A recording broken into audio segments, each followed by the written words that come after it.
presidente Lacalle Pou y el presidente electo Yamandu Orsi se van a reunir desde las 14 horas en la Torre Ejecutiva para dar inicio a la transición entre las dos administraciones. Este encuentro estaba previsto originalmente para la pasada jornada, pero fue postergado por motivos de agenda. El presidente electo y los principales dirigentes del Frente Amplio ya comenzaron a delinear la integración del gabinete ministerial, que asumirá el 1 de marzo del 2025. Orsi ha mantenido varias reuniones con su núcleo más cercano en su casa de Salinas, lo que se va a reiterar esta tarde luego del encuentro con Lacalle Pou. Si bien ya circulan varios nombres, hasta el momento el único confirmado es el ministro de Economía, Gabriel Odone. La vicepresidenta electa Carolina Cose detalló a TV Ciudad las prioridades del gobierno contenidas en las 48 propuestas presentadas en el departamento de Colonia. Las urgencias pasan por la salud mental, la atención a la violencia de género y la alimentación.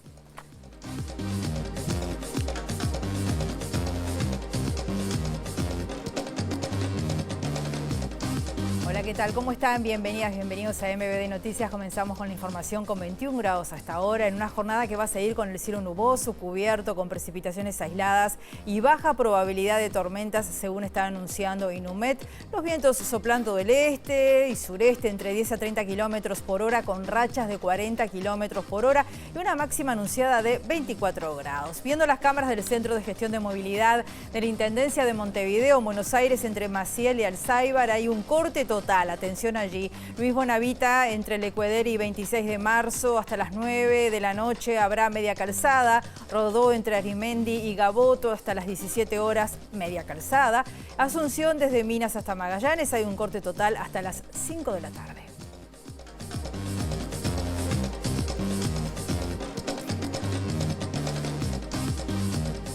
Vemos los títulos que se destacan a esta hora.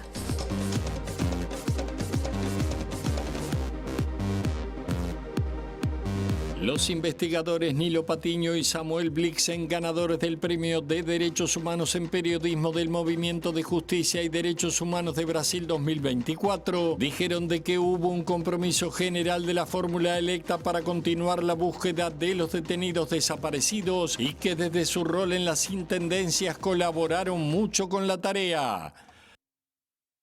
Guido Manini Ríos, senador y líder de Cabildo Abierto, denunció que la educación pública uruguaya es una fábrica de pensamiento afín al Frente Amplio y que en eso está el origen de las buenas votaciones de la coalición de izquierdistas. El director del Instituto de Evaluación Educativa, Pablo Cayani, explicó que este discurso alarmista es un fenómeno regional y no exclusivo de nuestro país. Cayani resaltó el valor de la laicidad en la educación pública. El diputado nacionalista Juan Martín Rodríguez, de la lista 71, entiende que es necesario que el presidente Luis Lacalle Pou asuma su banca en el Senado para el rol que tendrán como oposición. Peñarol goleó 5-1 a Progreso en el Centenario, ganó la tabla anual y va por el torneo Clausura. Hoy Nacional enfrenta a Danubio en el Viera. Las amenazas de Donald Trump de imponer aranceles del 25% a México y Canadá generaron reacciones en esos países y comprometen el Tratado de Libre Comercio que existe en Norteamérica desde 1994.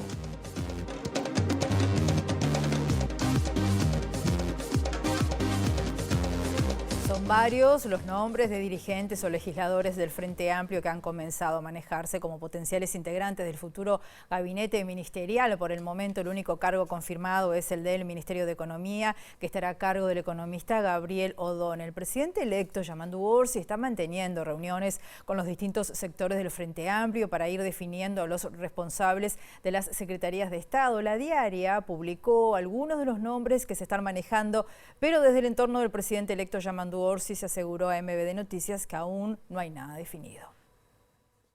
Según publicó la Diaria, el senador Alejandro Sánchez, jefe de campaña de Yamandu Orsi, sería el secretario de Presidencia de la República. El mismo periódico informa que el ex fiscal y asesor en seguridad del presidente electo, Jorge Díaz, ocuparía el lugar de prosecretario de la Presidencia, aunque otras versiones lo ubican como futuro ministro de Justicia en caso de que se apruebe la creación de esa Secretaría de Estado. Para el Ministerio del Interior se maneja el nombre del sociólogo Gustavo Leal y como subsecretaria de esta cartera a Gabriela Valverde, integrante de la vertiente artiguista y asesora en seguridad. Para el Ministerio de Defensa Nacional, el nombre que ha trascendido es el de la senadora Sandra Lasso del MPP, que integró la Comisión de Defensa Nacional del Senado. Para el Ministerio de Trabajo y Seguridad Social suena el nombre de Juan Castillo, secretario general del Partido Comunista. Para el Ministerio de Ganadería se maneja el nombre del senador electo del MPP, Alfredo Frati, mientras que el ex senador José Carlos Maía, diputado electo por Canelones y profesor de Historia, es uno de los nombres que circula para ocupar la titularidad del Ministerio de Educación y Cultura. Para el Ministerio de Salud Pública, el nombre de la senadora electa Cristina Lustenberg suena fuerte, aunque también se ha mencionado como posible ministra de Desarrollo Social. En el Ministerio de Vivienda, la titular sería la senadora electa por el MPP, Lucía Echeverri. En Turismo se menciona a la exministra Lilian Queichichian, mientras que en el Ministerio de Ambiente aparece el nombre del senador electo por la vertiente artiguista, Edgardo Ortuño. Finalmente trascendió que Guillermo Monsechi, hombre de confianza de la vicepresidenta electa Carolina Cose, estaría al frente del Ministerio de Industria. Aún no se han manejado nombres de candidatos para Cancillería y Transporte y Obras Públicas. Recibimos ahora a nuestro periodista Eduardo Delgado desde el Teatro Solís. Tenemos o vamos a tener un nuevo visitante ilustre. Vamos a ver de quién se trata. Eduardo, ¿cómo estás? Bienvenido, buen mediodía.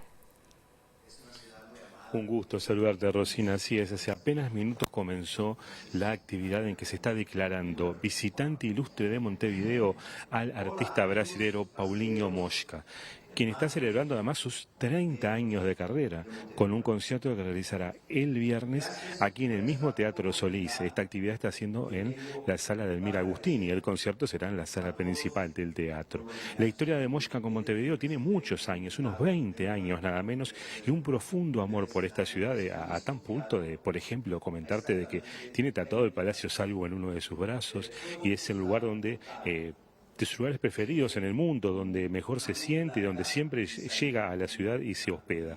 Pero Mosca además es un embajador de ida y de vuelta entre Brasil y Uruguay.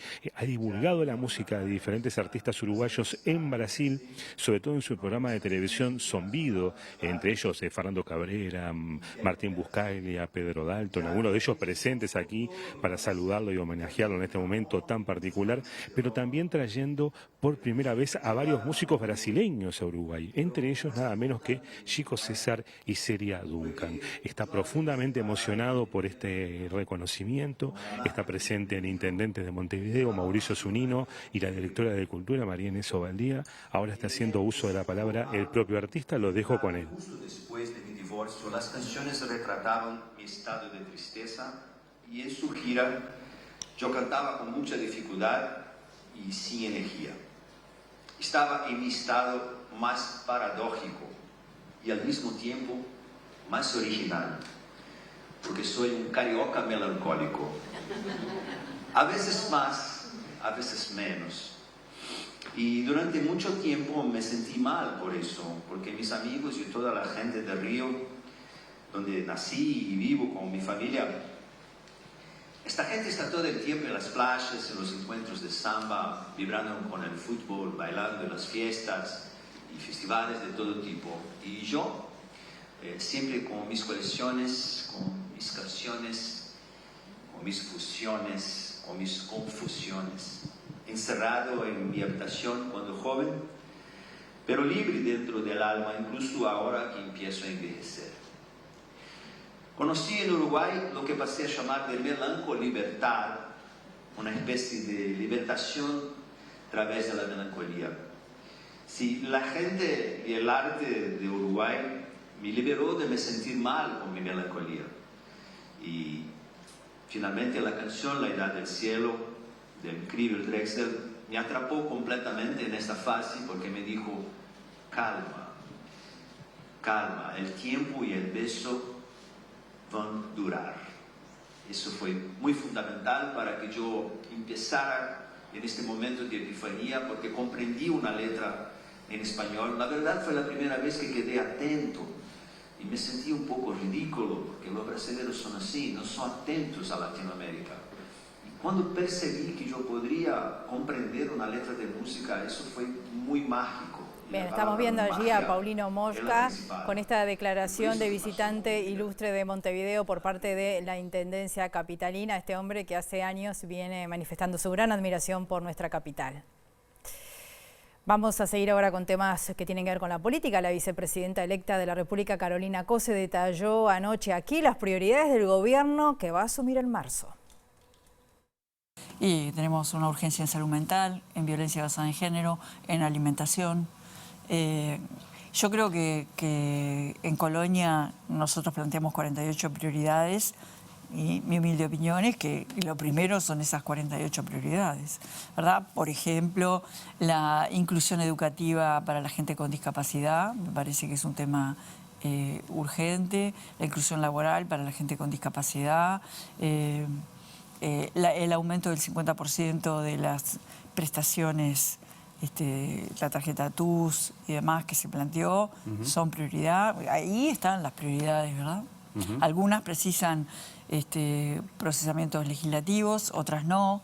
Algunas precisan procesamientos legislativos con iniciativa del Poder Ejecutivo. Por ejemplo, la exoneración del IVA en los materiales para las cooperativas. En el debate, Yamandú anunció también la devolución del 3% que este gobierno retuvo para las jubilaciones mínimas. Eso seguramente también requiera una aproximación legislativa. Hay bastante trabajo.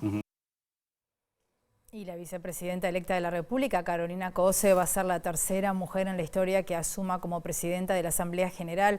Reivindicó la participación de la mujer en la política y reclamó mayor acceso al poder para la mayoría de la población. La participación de la mujer en la política es muy grande. Lo que no es muy grande es el acceso de la mujer al poder. ¿Y por qué crees que pasa eso? Y porque es una lucha por el poder. Hay que abrir las puertas para que suceda, hay que darle cancha a las jóvenes, hay que unir, estamos mejor, hay que seguir avanzando, hay que seguir. Las niñas, las adolescentes ya vienen más empoderadas, ¿no? Y ahí tenemos las niñas que tienen una buena condición familiar, que están bien alimentadas. Por eso es tan importante, hasta por eso, ¿verdad? Nosotros tenemos que erradicar la infantilización de la pobreza, tenemos que meterle duro con eso para a la savia del Uruguay, a la infancia del Uruguay, tratarla como se merece, ¿verdad? Para que el árbol crezca sano. Hay una gran cantidad de mujeres jefas de hogar pobres, que a veces no pueden conseguir trabajo porque no tienen con quién dejar a los nenes o porque verdaderamente no tienen cómo solucionar el tema de un abuelo, de una abuela, de una tía que tienen que cuidar. Eso hay que resolverlo. Pero quiero decir que no es solo para las mujeres pobres. Hay, por ejemplo, voy a decir, las mujeres que hacen ciencia, hay un paper que mide el efecto del primer hijo en la producción científica de las mujeres en el Uruguay. Y el escalón de bajada es enorme. El presidente del Frente Amplio, Fernando Pereira, sostuvo que el mandatario Luis Lacalle Pou no pudo trasladar su popularidad a los votos del Partido Nacional ni tampoco a la coalición republicana. Tras la reunión del secretariado ejecutivo del Frente Amplio, que analizó el resultado electoral, Pereira afirmó que será el presidente electo Yamandú Orsi quien va a elegir su propio gabinete. Este es el gran revés de Lacalle Pou, que la popularidad no la pudo trasladar ni a los votos del Partido Nacional, que bajó con respecto a 2019, ni a los votos de la coalición, que efectivamente perdió por varios puntos. ¿Cuál va a ser el rol del Frente Amplio a partir de ahora en el proceso de transición? Bueno, el Frente Amplio va a tener comunicación permanente con el gobierno, pero el gobierno elige a los gobernantes. Cada cual en su tarea. Yo soy presidente de partido y voy a seguir siendo presidente de partido los 2 años que me quedan. Orsi es presidente de la República, es de todos los uruguayos. De todas las uruguayas, de los que votaron al Frente Amplio y de los que no lo votaron. Va a elegir sus miembros de gobierno y va a dirigir para todos los uruguayos. Pereira se refirió al incidente protagonizado por un hombre en la localidad de Cerro Chato que disparó frente a un comité del Frente Amplio durante los festejos tras las elecciones. Que alguien que se vea ofuscado por la victoria electoral del Frente Amplio saque una escopeta y apunte. La justicia tendrá que investigar pero estamos ante un hecho muy grave, muy grave. Cosas como esa pueden no ser anecdóticas, pueden terminar en algo extremadamente grave y todos tenemos que ser responsables de que estas cosas no sucedan. El tema lo tiene la justicia, lo va a laudar y el Frente Amplio obviamente va a hacer una declaración pública. El diputado nacionalista Juan Martín Rodríguez, de la lista 71, aseguró que es necesario que el presidente Lacalle Pou asuma su banca en el Senado para potenciar el rol que va a tener como oposición. Además, remarcó el pedido realizado al presidente electo para que no invite a la asunción a los presidentes de México, Guatemala y Venezuela. El rol del líder de nuestro partido, del líder de nuestro sector, el herrerismo, que es el presidente Lacalle Pou, que no lo puede ejercer ese liderazgo porque está vedado de hacer política partidaria, pero que una vez que deja de ser presidente de la República, él tiene la responsabilidad política como un militante más, como un dirigente político más, pero con la suma responsabilidad de haber ejercido la presidencia de la República, de ocupar ese lugar en la Cámara de Senadores para también liderar a nuestro partido desde ese lugar. Naturalmente, esto es una expresión personal que deberá resolver oportunamente el presidente de la República cuando llegue el momento y cuando corresponda. Además, Rodríguez respondió al presidente del Frente Amplio, quien cuestionó que Lacalle Pou haya invitado en el año 2020 a Yanina Áñez y a Jair Bolsonaro. Hay una gran diferencia entre los entonces presidentes Áñez y Bolsonaro, presidentes de Bolivia y de Brasil, respectivamente. En el caso del presidente Bolsonaro, era una persona que en ese momento había sido elegido, votado por el pueblo brasileño, ejercía la presidencia y cuando terminó, luego asumió el presidente Lula.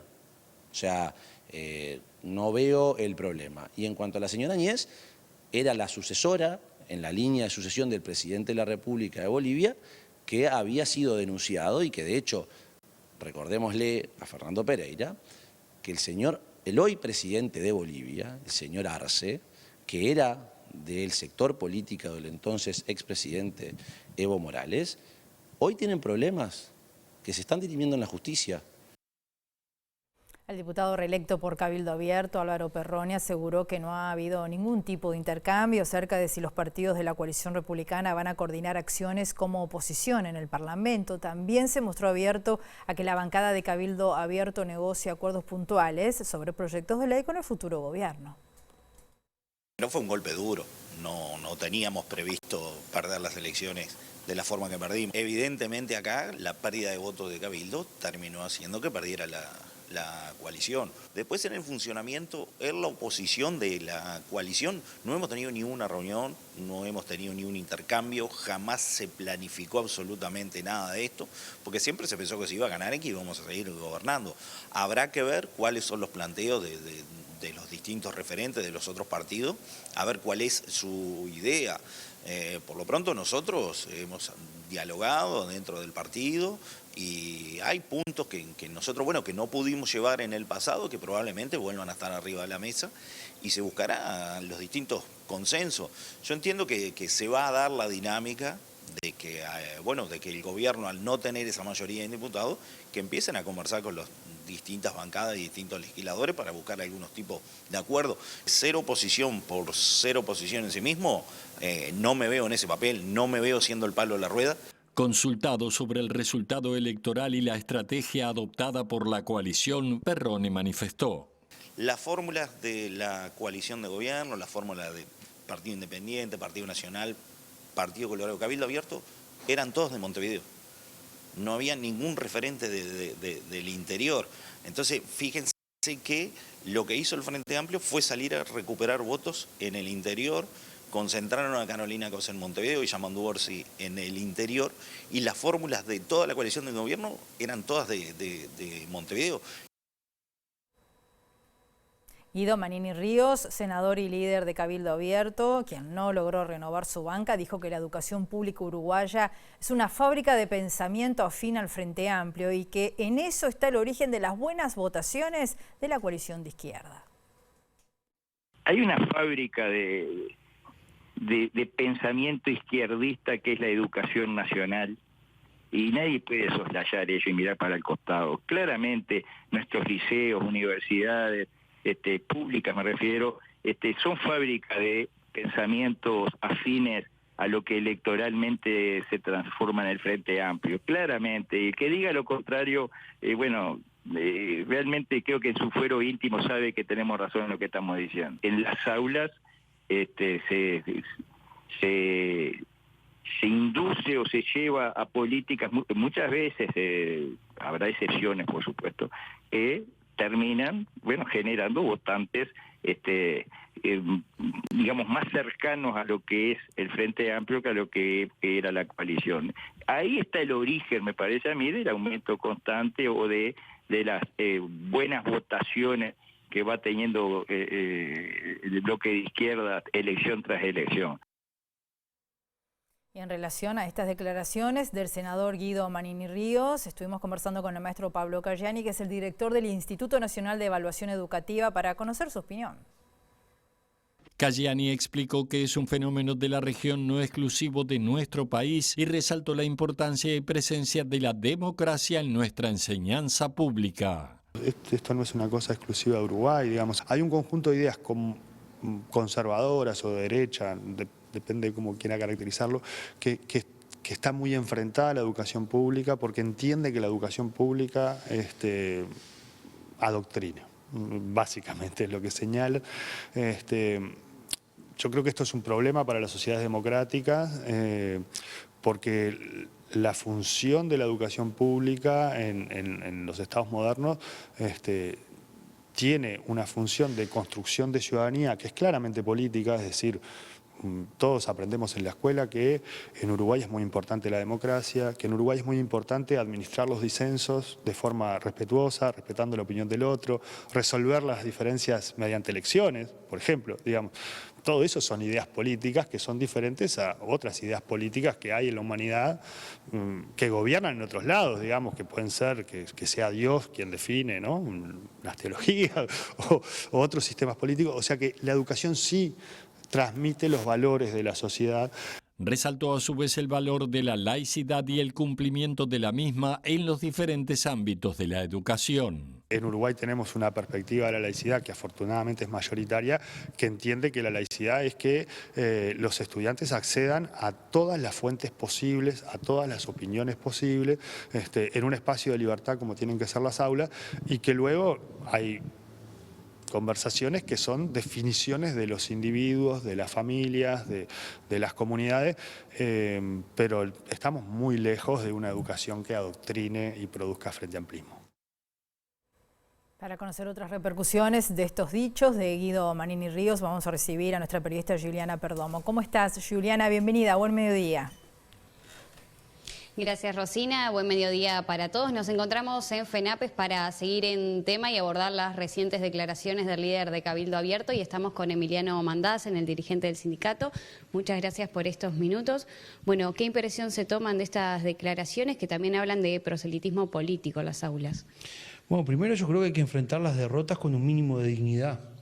Y cuando uno apela a este tipo de cuestiones, creo que no están entendiendo lo que pasó. Primero, habla de un profundo desprecio hacia la educación pública, hacia los docentes. Los docentes de ninguna manera establecemos ese tipo de vínculo ni académico, ni pedagógico, ni humano con nuestros estudiantes. La formación que se establece en los centros educativos es integral y no se hace proselitismo, si lo que se hace es tener libertad de cátedra y aplicar la laicidad en toda su magnitud, que es tratar los problemas que están vinculados a la sociedad en su conjunto para que los estudiantes los puedan problematizar. Pero vuelvo a decir, hay que enfrentar las derrotas con dignidad.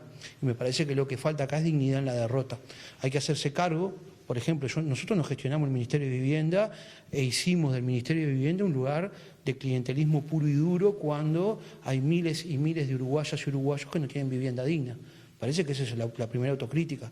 Entonces me parece que es lamentable que se dé este tipo de declaraciones después de un proceso electoral cuando lo que se quiere es tratar de justificar una derrota que fue por el rechazo hacia la política del gobierno. A ver, lo que fue derrotado acá no es una campaña electoral, no es la ingeniería de una campaña. Lo que fue derrotado fue un gobierno que aplicó en la educación una transformación educativa que fue totalmente equivocada, verticalista, autoritaria, a espaldas de los docentes, no respetó las asambleas técnico-docentes, persiguió docentes.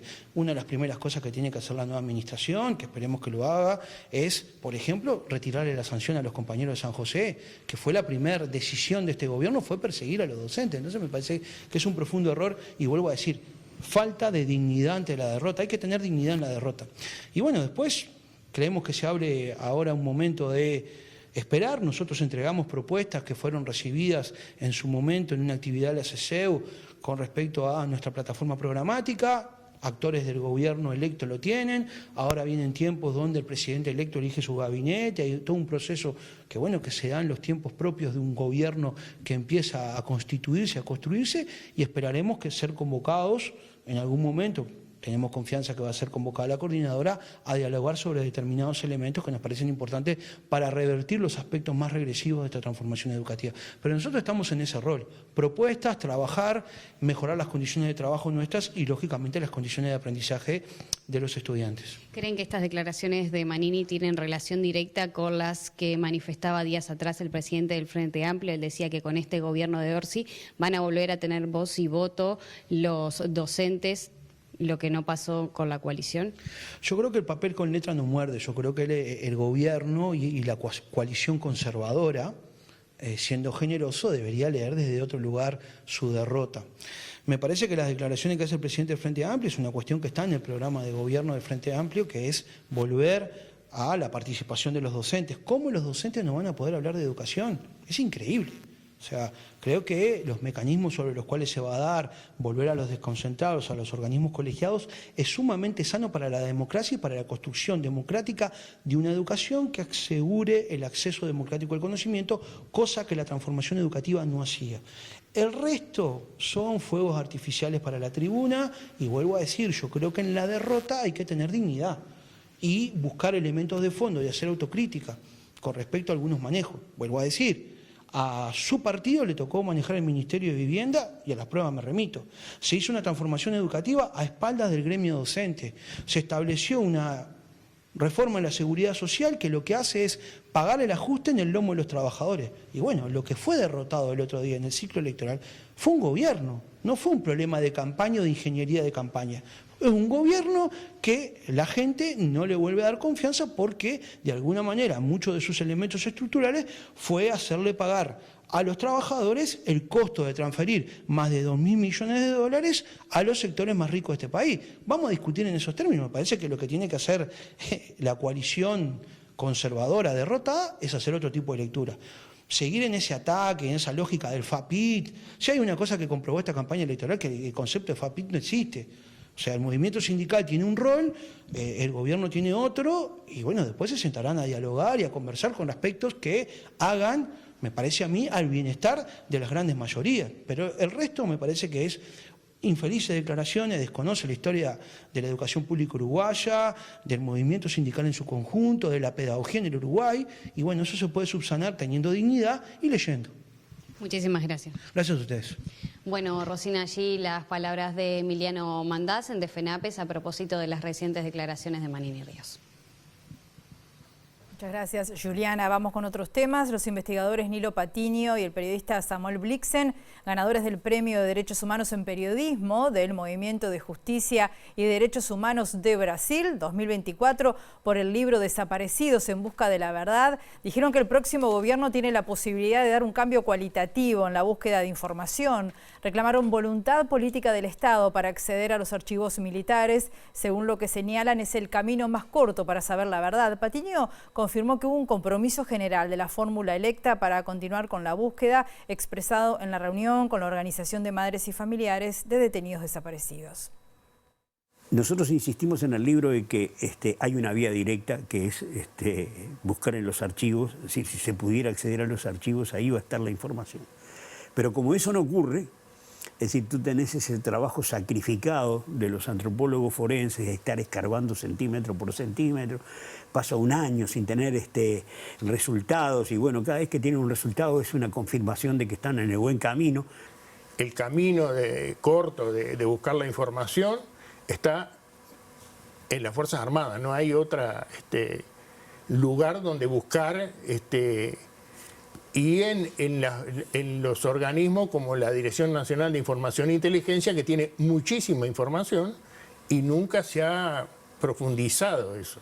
Consultados sobre las expectativas de avanzar en la búsqueda por el cambio de gobierno, Patiño dijo que tanto Orsi como Cose desde las intendencias colaboraron y mucho en ese trabajo. También se refirió a la reunión que tuvieron como candidatos con familiares de desaparecidos. Ahora yo creo que va a haber una entrevista de familiares, una nueva entrevista de familiares, donde se tendrían que ver qué pasos habría que dar. Este gobierno tiene la posibilidad de dar un cambio cualitativo si realmente, como gobierno, como Estado, se pone a buscar la información. Esa es la diferencia. Cuando hablamos de la orden es simplemente el mecanismo, pero lo que tiene que haber detrás es la voluntad de encontrar la información. Y la información no la vamos a encontrar los periodistas, no la vamos a encontrar los investigadores de derechos humanos. Es decir, se necesita la fuerza del Estado para encontrarlo. Hacemos una pausa ahora muy breve y volvemos enseguida.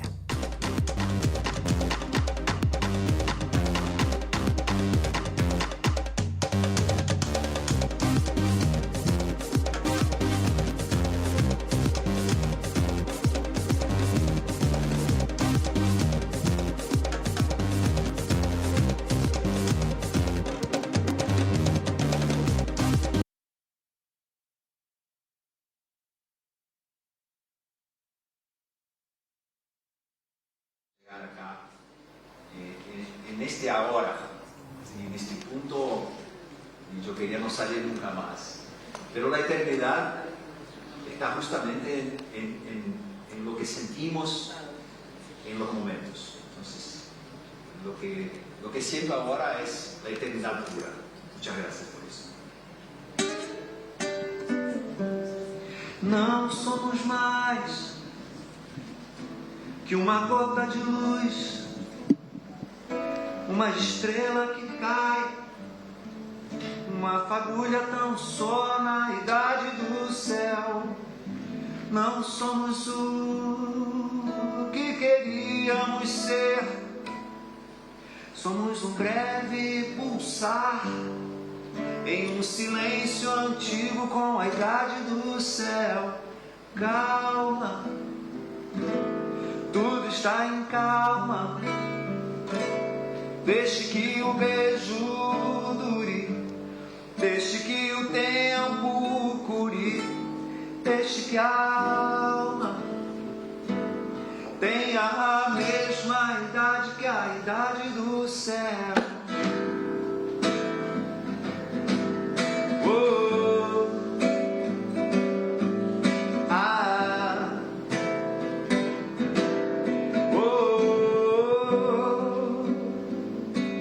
Não somos mais que um punhado de mar, uma piada de Deus, um capricho do sol no jardim do céu. Não damos pé entre tanto tic-tac, entre tanto Big Bang. Somos um grão de sal no mar do céu. Calma, tudo está em calma. Deixe que o beijo dure, deixe que o tempo cure, deixe que a alma tenha a mesma idade que a idade do céu, la misma edad que la edad del cielo. Oh, oh, oh, oh, oh. Ah. Oh, oh, oh, oh, oh. Ah. Oh, oh, oh, oh. Calma, todo está en calma. Deja que el beso dure, deja que el tiempo cure, deja que el alma tinha a mesma idade que a idade do cielo, a mesma idade que a idade do céu. Calma, tudo está em calma.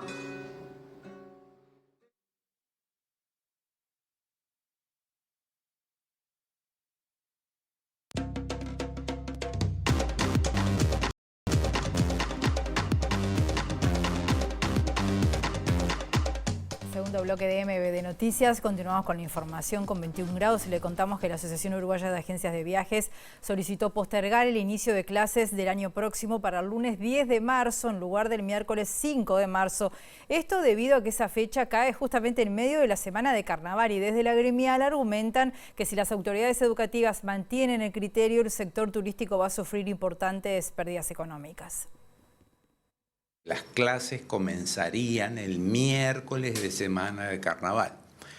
El pedido nuestro, muy humildemente, es que en vez de empezar ese día miércoles de carnaval, pudieran comenzar el lunes siguiente. Yo represento a las agencias de viajes y son muchos los clientes que ya tienen sus pasajes comprados, sus excursiones compradas para carnaval. Pero viendo con una imagen más longitudinal, no solamente tubular para las agencias de viajes, sino en todos los sectores del turismo y sobre todo en el turismo nacional. Pensemos en los hoteles, los albergues, los hostels de Rocha. Pensemos en Maldonado, pensemos en el propio Montevideo, pensemos en el transporte turístico, pensemos en los restaurantes. Esa medida no perjudicará a miles de personas que tienen en carnaval quizás la última oportunidad de la temporada alta. Al día de hoy, ¿cuánto de los paquetes las agencias ya tienen vendidos para esas fechas? Ya hay hasta aviones vendidos. Yo el número exacto de cuántos pasajeros mis colegas tienen vendidos no lo sé, pero sí es muy importante el movimiento que siempre hay por lógica en carnaval. El presidente de la Asociación Uruguaya de Agencias de Viaje confirmó que el pedido de la gremial ya fue presentado a las autoridades de la ANEP y del Ministerio de Turismo. Pera se mostró confiado en que prime el sentido común. Y la presidenta de la ANEP, Virginia Cáceres, dijo que va a ser difícil postergar el inicio de las clases. De todas maneras, el planteo va a ser analizado en la sesión de este miércoles en el CODICEN. La cantidad de días lectivos de clase. Ese es el punto de inicio de la discusión y sobre todo tomando en cuenta que después, si bien se puede correr la fecha del final, nosotros, por ejemplo, este año estamos terminando un 13 de diciembre, que es bastante adelantado también en el calendario, pero después los maestros y maestras tienen una etapa en primaria de cierre administrativo de los cursos, digamos, las clases terminan el 13 de diciembre, pero los maestros continúan con su trabajo y también en educación media, bueno, viene toda la etapa de los acompañamientos pedagógicos para aquellos estudiantes que no pudieron alcanzar los mínimos requeridos. Entonces, también finalizar las clases, correr el final, implica reorganizar y rearmar todo lo que tiene que ver con el final de cursos. Fue un tema que lo hemos discutido bastante antes de tomar la decisión, considerando que esa semana, los primeros 2 días de esa semana era carnaval, correr para el siguiente lunes implicaba que las clases iniciaran un 10 de marzo y eso hace que los chiquilines pierdan unos cuantos días de clase. Por lo tanto, nos pareció más oportuno arrancarlas el miércoles. Por supuesto, nosotros somos un organismo que tiene como competencia la educación y nos paramos desde ese lugar a la hora de tomar las decisiones.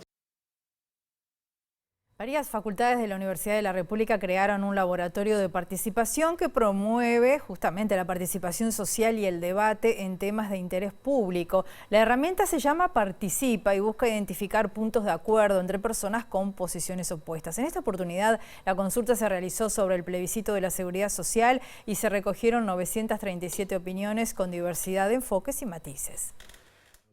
Gabriel Kaplun, docente e investigador de la Facultad de Información y Comunicación, dijo que esta plataforma surge desde Participa, el Laboratorio de Participación y Tecnología de la Universidad de la República, integrado por las FIC, Ingeniería, Ciencias Sociales y Arquitectura. En este caso se consultó sobre el plebiscito de la seguridad social durante un mes y las opiniones reflejaron perspectivas con dos enfoques bien claros: la responsabilidad fiscal y la equidad del sistema. Cuando uno mira los resultados va a encontrar que había los dos grupos esperables, ¿sí?, pero matices muy interesantes, porque además aparecieron algunos espacios de consenso y algunos espacios de incertidumbre para todos o para la inmensa mayoría de los que estaban en estos dos polos. Y además estos dos mismos polos se dibujan de un modo que no es exactamente el mismo que a veces apareció en el debate público. Vale la pena algunos ejemplos, si te parece. Por ejemplo, obviamente había un grupo que uno podía pensar en contra del plebiscito, donde el tema central era la responsabilidad fiscal y no tocar la Constitución, ¿no? Puede ser, pero no así, no de esta manera. Y además hay que asegurar el equilibrio fiscal, la responsabilidad fiscal, que las cuentas cierren, y eso es prioritario.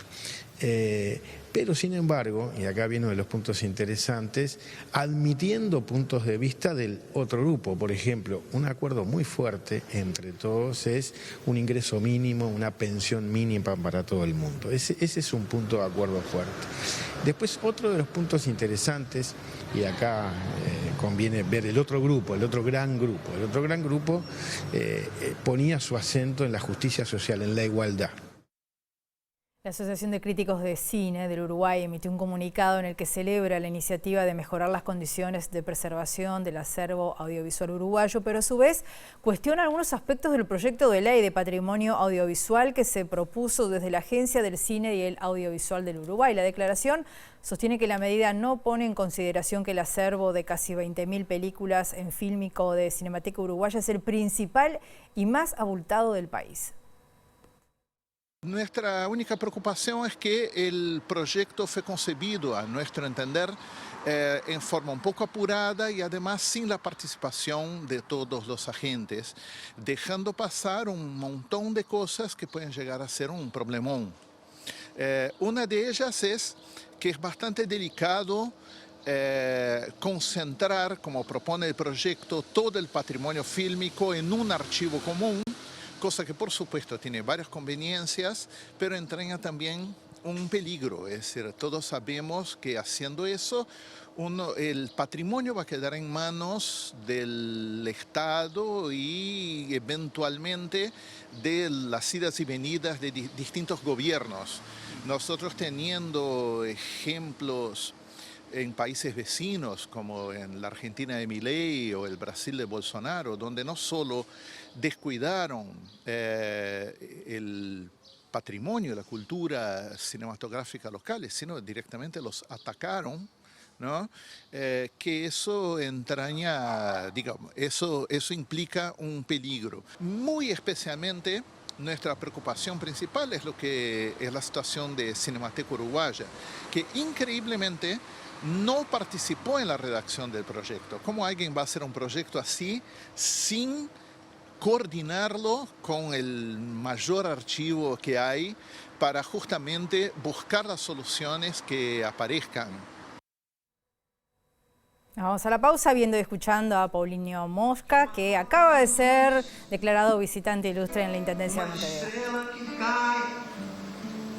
Uma fagulha tão só na idade do céu. Não somos o que queríamos ser. Somos um breve pulsar em silêncio antigo com a idade do céu. Calma, tudo está em calma.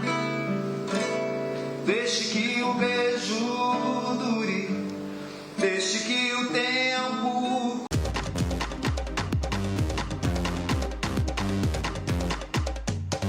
Último bloque de MB de Noticias. Continuamos con la información y les contamos que en el marco del Día Mundial del Déficit de Hierro, el Hospital de Clínicas hizo una jornada de análisis de hemoglobina para la detección de anemia. El centro busca concientizar sobre la importancia de realizarse el estudio, ya que a pesar de sus graves consecuencias, la falta de hierro sigue siendo una afección poco reconocida. La sintomatología va a depender si la anemia es en forma aguda o crónica. La aguda da mucha sintomatología, pero son por pérdidas agudas de sangre. En la forma crónica, que es un poco a lo que estamos apuntando, de esos 2.000 millones, es evolutivo. ¿Qué quiere decir? La persona puede ir teniendo anemia y en su punto final empieza con desganamiento, astenia, se siente bajo de fuerza, como dice la gente habitualmente, por lo cual debe consultar. Y la primera causa de anemia es por déficit de hierro. Hay otras causas, pero el 80% de las causas de anemia es por deficiencia de hierro. Lo recomendable es tener una dieta rica en hierro. Lo que pasa es que hay distintas conductas alimentarias, por ejemplo, vegetarianos, etcétera, que pueden tener una deficiencia de hierro. Y bueno, uno tiene que apuntar en eso, a demostrar la ferropenia, y por ende la ferropenia se trata con hierro, ya sea por vía oral o vía parenteral. Una vecina de Sayago advirtió por un intento de estafa que se realiza mediante inteligencia artificial. En la noche del martes recibió una llamada aparentemente de su hermano donde le solicitaba dinero y le exigía que no contactara a la policía. Radicada la denuncia en la comisaría octava, les informaron que esta modalidad de estafa está sucediendo en la zona. Recibimos una llamada telefónica, aparentemente era la voz de mi hermano, conociendo las rutinas familiares nuestras a la perfección. Nos dice, mi madre, muy asustada, fue la que atendió el teléfono. En ese momento le dicen que habían copado el domicilio, que tenían a mis sobrinos de rehenes, que estaban con un arma en la cabeza y que necesitaban que lleváramos toda la mayor cantidad de dinero posible. Mi madre prácticamente se desmaya, yo atiendo el teléfono, constato que era mi hermano, hablo por teléfono con él y bueno, me dice, con las mismas formas que él me habla, ¿no entendés que tienen a los chiquilines? Me dice los nombres de mis sobrinos y dice, te tenés que quedar ahí con los nombres de mis hijos, ¿tá? Hasta me dice el nombre de mi perra. Bueno, me dice, tenés que hacer lo que yo te diga. Le digo, no, yo no voy a hacer nada, me voy hasta ahí. Agarré los valores que tenía, corrí hacia la casa de mi hermano. De camino me encontré con un vecino que me llevó, le pedí que se quedara en la esquina, que yo iba a ir. Cuando golpeó la casa de mi hermano salen y no entienden nada y ahí nos dimos cuenta que era una estafa. No nos robaron, no nos pasó nada, pero lo que nos importa y es que estén atentos, es que usan las voces de los familiares, las voces de las personas cercanas. Hay mucho trabajo de inteligencia por el conocimiento que tenían de quiénes éramos, con quiénes estábamos hablando, de las personas con las que estamos en contacto a diario, porque es el horario en el que mi hermano siempre llama a casa. Hablemos de fútbol. Peñarol derrotó por 5-1 a Progreso en el Estadio Centenario, con lo que aseguró la obtención de la tabla anual y se posicionó 3 puntos por delante de Nacional en el Clausura. El Bolso jugará este miércoles ante Danubio en el Viera. La tabla anual. 5-1 frente a Progreso. Abre el marcador Rodrigo Pérez a los 38 de la primera parte. Ahí está el gol y el festejo del número 6. El equipo de Aguirre iba a aumentar por parte de Maximiliano Silvera. Recibe, saca un remate mordido pero efectivo en el arco de la tribuna Colombes y el 2-0 para Peñarol. El 3-0 Alan Medina a los 62, es decir, a los 17 del segundo tiempo. Engancha y desde la media luna saca este remate el número 97 y liquida el partido. El cuarto y el quinto, doblete de Facundo Batista. El cuarto fue a los 68. Va a llegar para colocar la pelota, el rebote en el arquero y Batista se da casi que de frente con el balón, pero la manda al fondo del arco de la tribuna Otrán y era el 4-0 de Peñarol. Y el quinto a los 85. Otra vez Facundo Batista. Va a llegar la lotería aurinegra. Recibe. Es un golazo. Deja notablemente en el camino al arquero y casi que con todo el arco a su disposición coloca el 5-0. El 5-1, Bruno Hernández. Momento complicado para Aguirre porque se lesiona en esta jugada. El gol de número 30 para el equipo de La Teja. Peñarol 5, Progreso 1.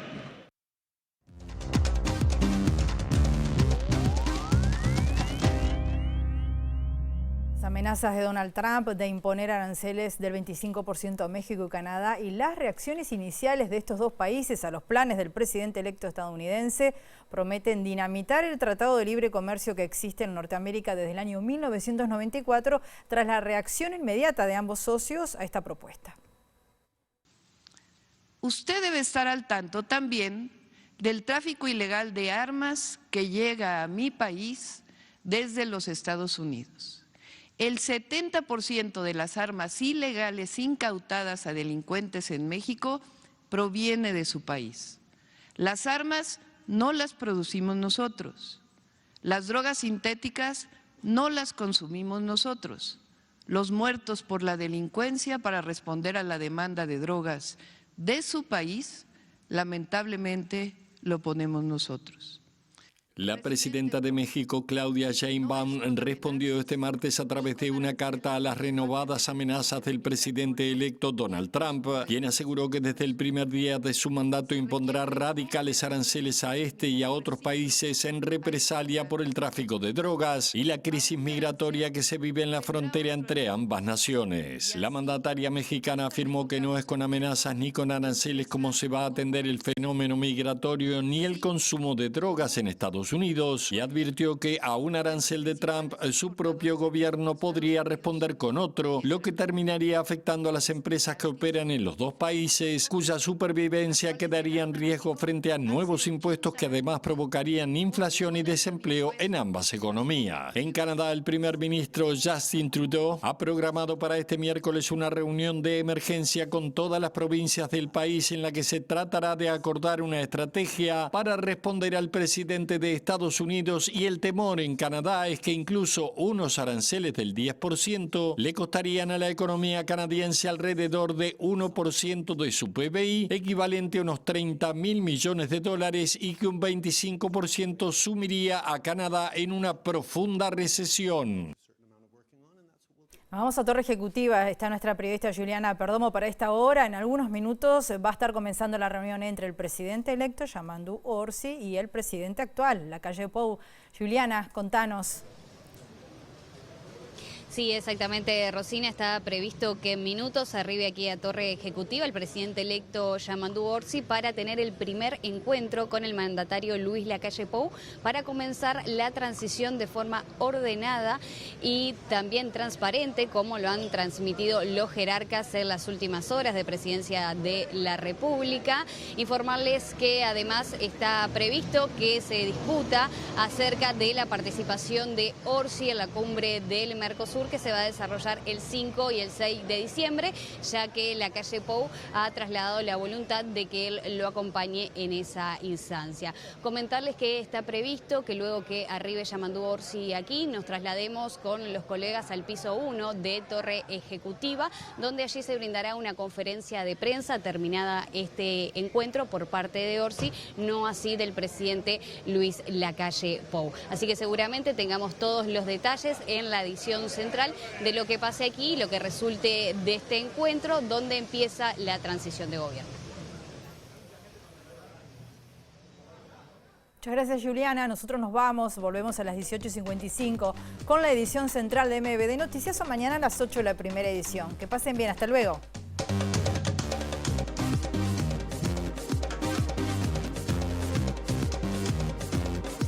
Los investigadores Nilo Patiño y Samuel Blixen, ganadores del Premio de Derechos Humanos en Periodismo del Movimiento de Justicia y Derechos Humanos de Brasil 2024, dijeron de que hubo un compromiso general de la fórmula electa para continuar la búsqueda de los detenidos desaparecidos y que desde su rol en las intendencias colaboraron mucho con la tarea.